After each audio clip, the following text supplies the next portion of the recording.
Each week, American History TV's Real America brings you archival films that help provide context to today's public affairs issues. Up next, an episode of The Big Picture, a U.S. Army documentary series. This 1957 film focuses on the first 50 years of aviation, beginning in 1907, when the U.S. Army purchased its first military plane. This is about 30 minutes.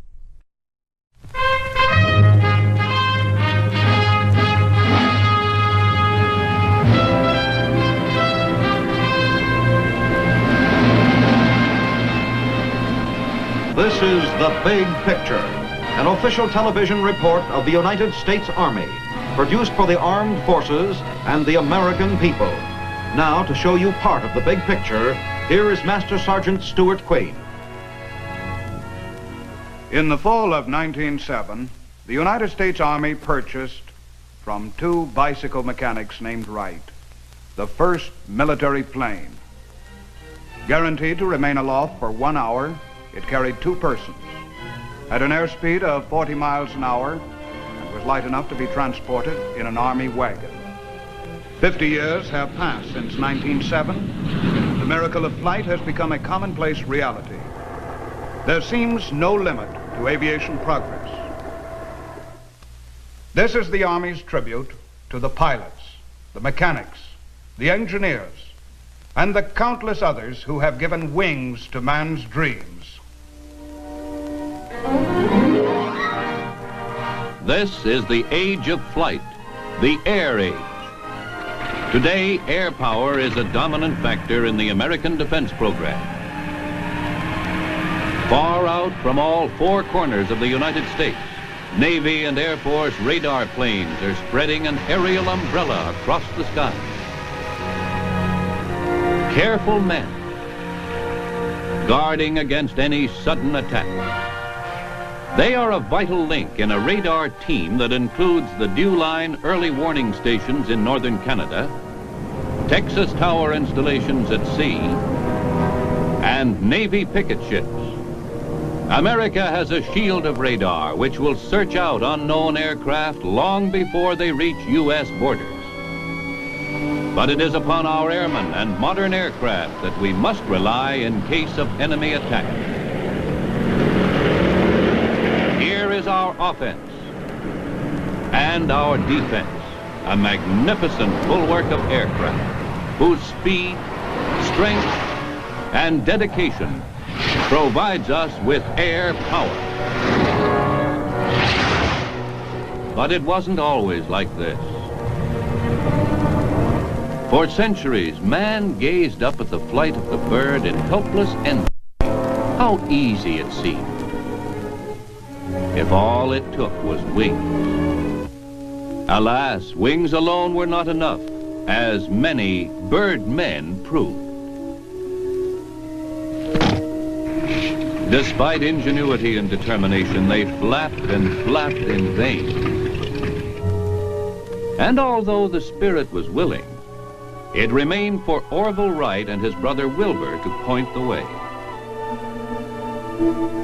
On December 17, 1903, in Kitty Hawk, North Carolina, Orville won the flip of a coin and immortality.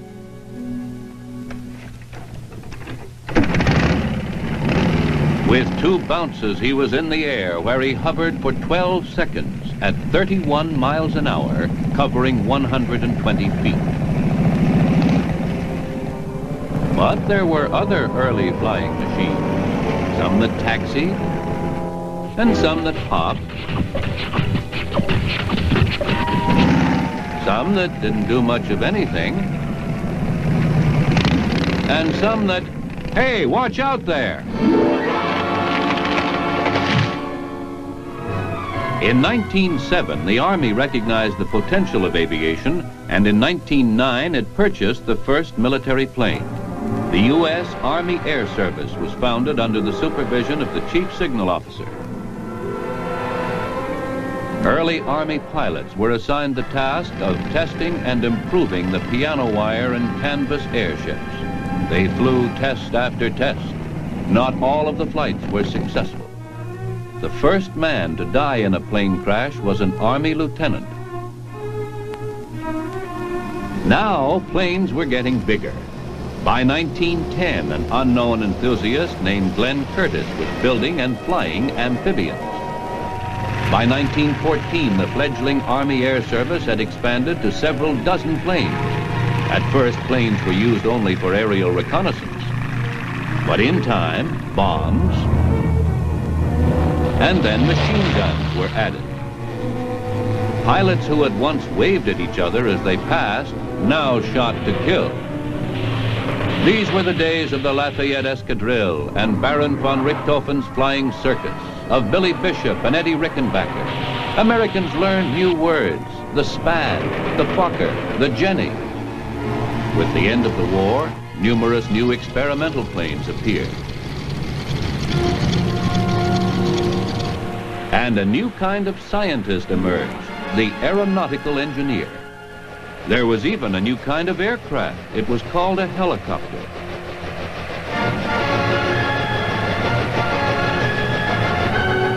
By the middle 20s, there seemed no doubt that the helicopter would fly. The only question was, in which direction?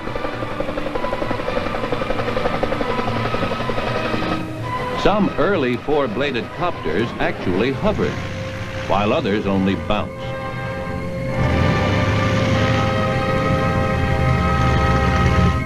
Before long, however, there was evidence enough that the helicopter was here to stay.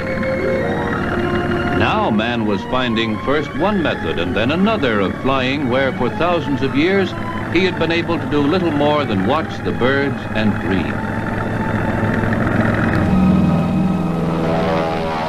These were the days of the stunt pilots. The barnstormers. When the thrill of seeing a parachute open was new. Records were being broken. Alcock and Brown became the first to conquer the Atlantic. Then, a few years later, a small Ryan monoplane, the Spirit of St. Louis, soloed the Atlantic and captured the imagination of the world. Meanwhile, the Army was flying the males. In all weather, around the clock. And Army test pilots were stunting and looping in new, improved biplanes.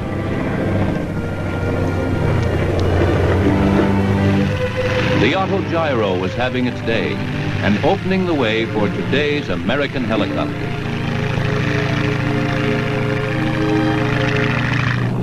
Commercial aviation was developing. Gasoline octane ratings were going up. Passengers were now carried on regularly scheduled flights. This luxurious airliner of the early 30s carried 8.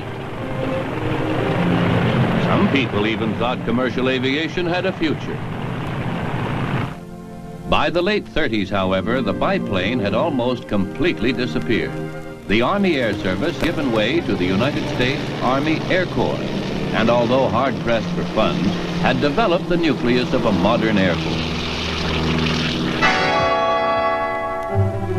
But it was only after Pearl Harbor that America's factories started rolling in earnest. Now we needed planes not by the thousands, but by the tens of thousands. First and foremost was the B-17, the world-famous flying fortress. She packed a wallop.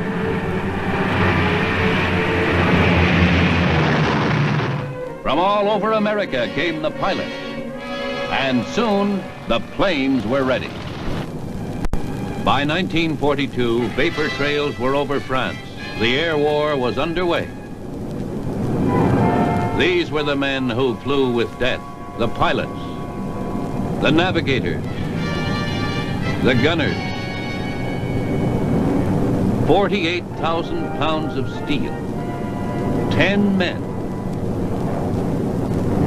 Swiftly, they streaked toward their targets. Mission: to destroy the enemy's ability to make war.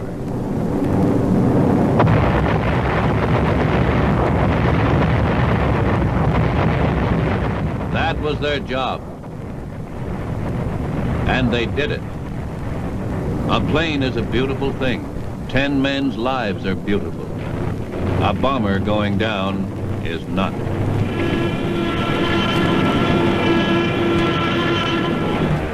But the odds were good for American pilots. The planes they flew were fast, rugged, superb in combat. American pilots gave a grand account of themselves in Europe.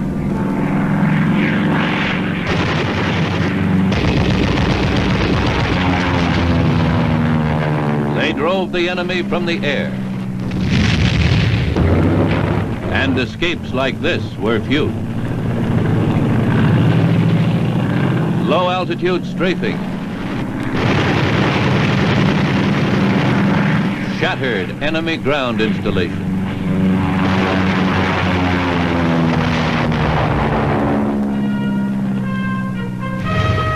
Remember the Memphis Belle? The celebrated lady from Tennessee survived many a perilous assignment, returning home scarred, but happy and proud to be back.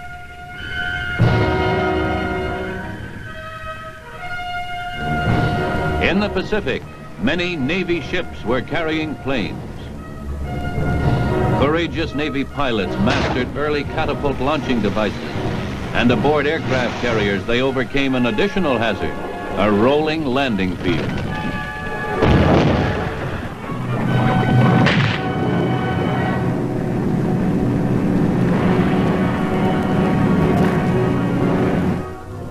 Air power was a major factor in the planning of the Pacific campaign.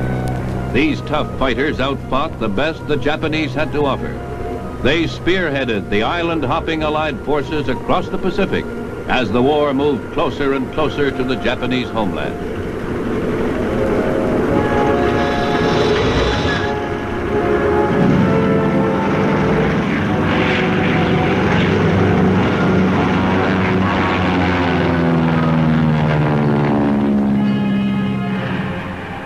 It was only a matter of time. B-29 bombers were visiting the empire of the rising sun with ruthless regularity, often in 100-plane raids.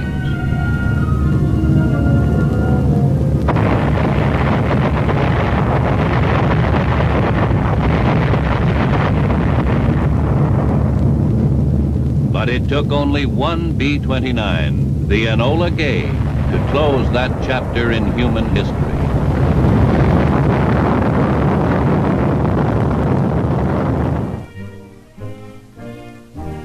In the years that followed World War II, even greater progress was made in aircraft design and development. Army Aviation, separated in 1942 from the Army Air Force Corps, was experimenting with helicopters. The rotary wing aircraft, with its hummingbird qualities, offered amazing possibilities. It provided the extra speed and mobility needed by an army no longer content to move only along the ground. Aerial cargo carriers, capable of supplying frontline infantry troops with heavy equipment quickly and when needed. Coming in a variety of sizes and shapes, these are H-21 flying bananas, the helicopter added a new dimension to aviation progress. The Army's foresight and industry had been building air power for 40 years. In 1947, the Army Air Force received its greatest tribute. It became the United States Air Force. Now, from experimental labs and drawing boards, there came yet another aviation miracle. The jet. After many years of study and research, jet-powered aircraft was a reality. More powerful than any plane previously conceived, the jet opened up a new vista in aviation progress. By October 1947, a milestone had been passed. A test ship, the Bell X-1, became the first aircraft to crash the sound barrier. It reached a speed of 780 miles an hour. Already obsolete, this ship is now on exhibit in the Smithsonian Institute. From such research came a host of modern Air Force jets. This is the F-84 Thunderjet, which went into mass production in 1948.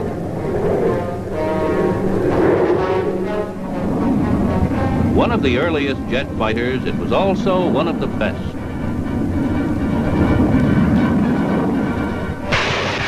Fast, maneuverable, heavily armed and deadly, these F-84s packed a real punch.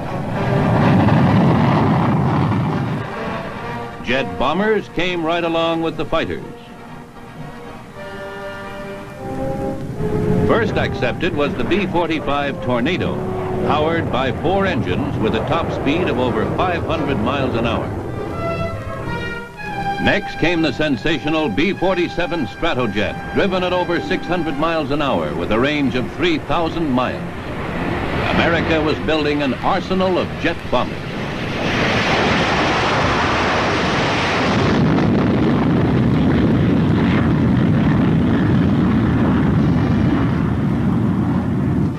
One of the most unusual test planes was the B-49 Flying Wing. Of a completely different aeronautical design, it did away with the conventional fuselage and tail in this radical experiment. It maneuvered in air like some giant bat. Side by side with Air Force developments went experimentation by civilian birdmen, eager to try out the new jet power.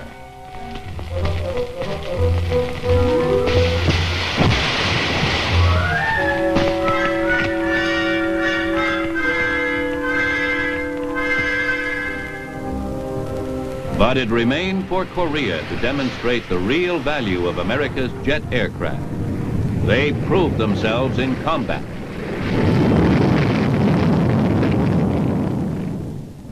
Squadrons of recon bombers were able to fly almost unmolested over enemy territory. Cruising at over 600 miles an hour, armed with bombs, machine guns, and rockets, they outflew, outfired, and outfought the best Soviet fighters that the North Koreans could put in the air.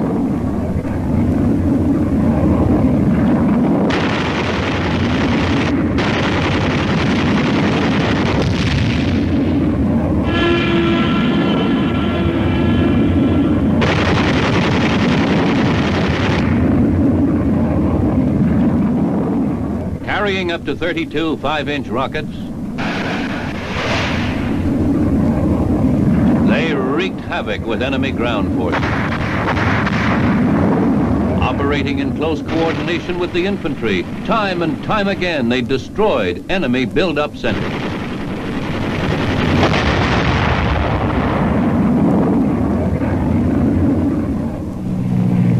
In this operation, the Air Force was not alone. Navy and Marine pilots flew many of the sorties flown in Korea by American forces.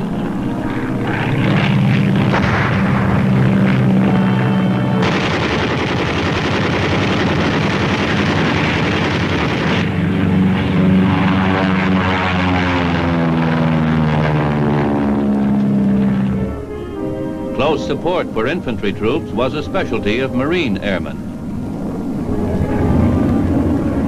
Working together, U.S. airmen of all the services gained control of the skies.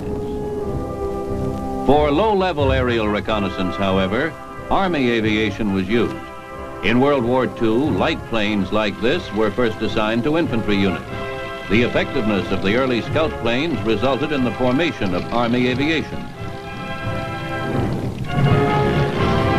In Korea, they were invaluable, for these planes were best equipped to cruise slowly through the winding mountain terrain. Light, rugged, and versatile, they could go almost anywhere. And where nothing else could go, helicopters went. The second half of the Army aviation team, they served as troop carriers and evacuated the wounded directly to rear-line hospitals. The Korean War found the American Army more and more airborne, by transport, by helicopter, by C-119 cargo planes. American soldiers took to the skies. World War I saw the introduction of military aviation. Korea saw it carried to a new peak of combat performance. Korea over, experimentation went on. The H-37 helicopter and the L-17 Navion were added to Army aviation. The Air Force was setting new records. The Bell X-2 rocketed to many times the speed of sound. This is not a jet aircraft landing. It is rocket-powered, a flying laboratory built for supersonic flight.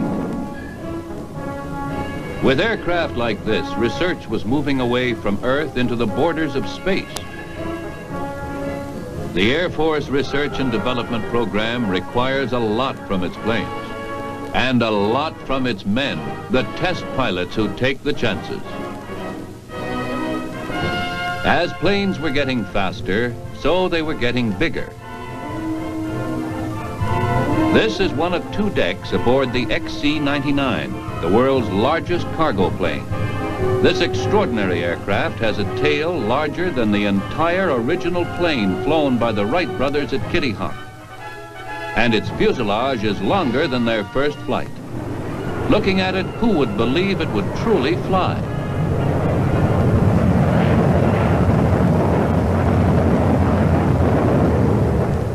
But it does. And with a range of 8,000 miles, it can carry 50 tons of cargo or 400 fully equipped infantrymen. Despite its size, however, it requires only a 5-man crew. The 6 engines push it forward at over 300 miles an hour. In recent years, the Air Force has brought out even newer jet aircraft. The swept-wing F-100 Super Sabre, unveiled in 1953, was the first of the supersonic fighters. Fighters capable of operating regularly above the speed of sound. Newest of these supersonic jets is the F-104 Starfighter. Known as the missile with the man in it, it made its debut in 1954. This fantastic fighter flies more than 1,000 miles per hour.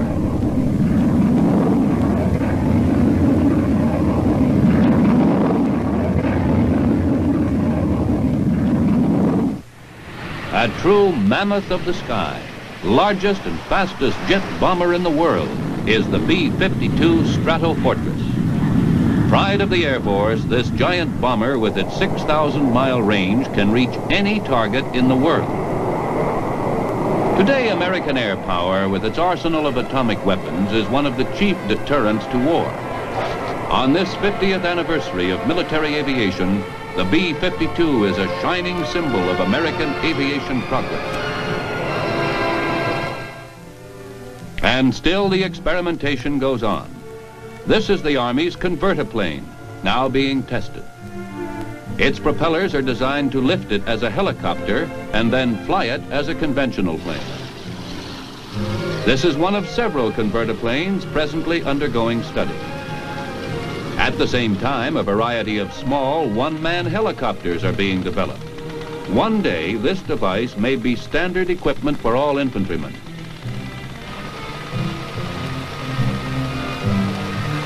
It has passed all tests to date with flying colors. Here's another version of the same idea. The Army, the Navy, the Air Force, all 3 services are experimenting in this area.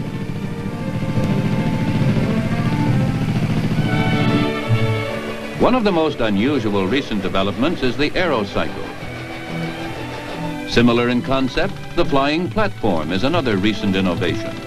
The operator is standing directly above 2 revolving ducted fans.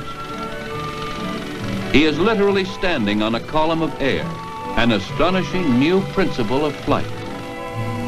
One unique flying machine is the Navy's Aerodyne. It sucks in air, speeds it up, and then blasts it out the bottom. Another way of riding on a column of air. Exactly where the future will take us, no one knows. But Army scientists predict an aerial jeep using the principle of ducted fans and an aerial assault vehicle. Within the next few years, these drawings will become realities. But in the years since World War II, perhaps the single most important research program has been in the field of rockets and missiles. Here may very well lie the future of air defense. For once perfected, rockets and missiles may offer a far better defense against enemy aircraft than exists today. And long-range intercontinental ballistic missiles may replace today's long-range aircraft. At the present time, the greatest armament race in history is being conducted for space superiority. While the time has not yet arrived to phase out all fighting aircraft and replace them with rockets and missiles, already the three services have adopted numerous small weapons of this sort. The Army has an integrated team of rockets and guided missiles. There is the Dart.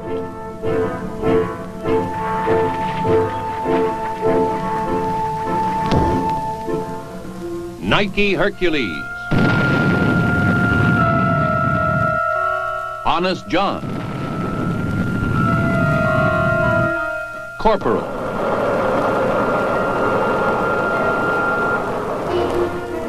And the giant Redstone.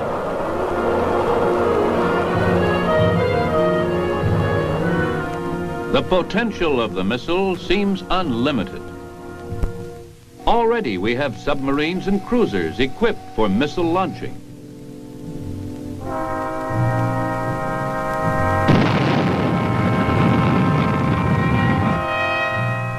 Accurate and powerful, these missiles can travel through space at incredible speeds up to thousands of miles an hour.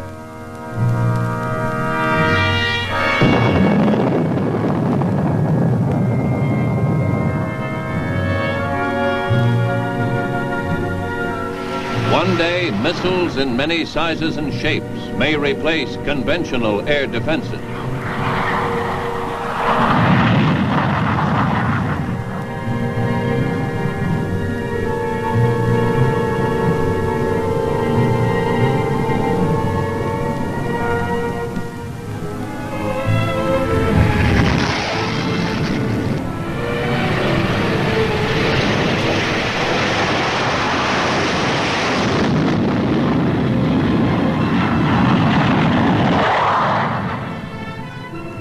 But today, Americans everywhere look to planes which fly and the arsenal of Army missiles to guard America against attack from the sky.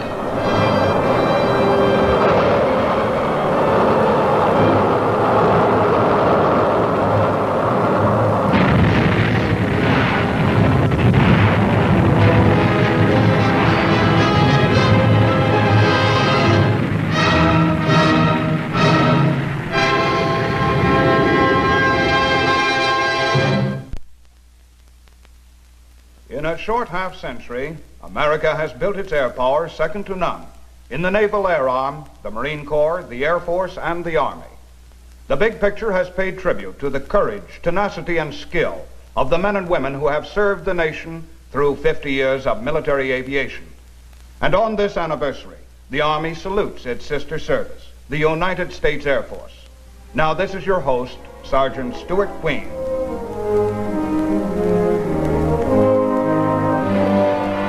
The Big Picture is an official television report for the armed forces and the American people. Produced by the Army Pictorial Center. Presented by the United States Army in cooperation with this station.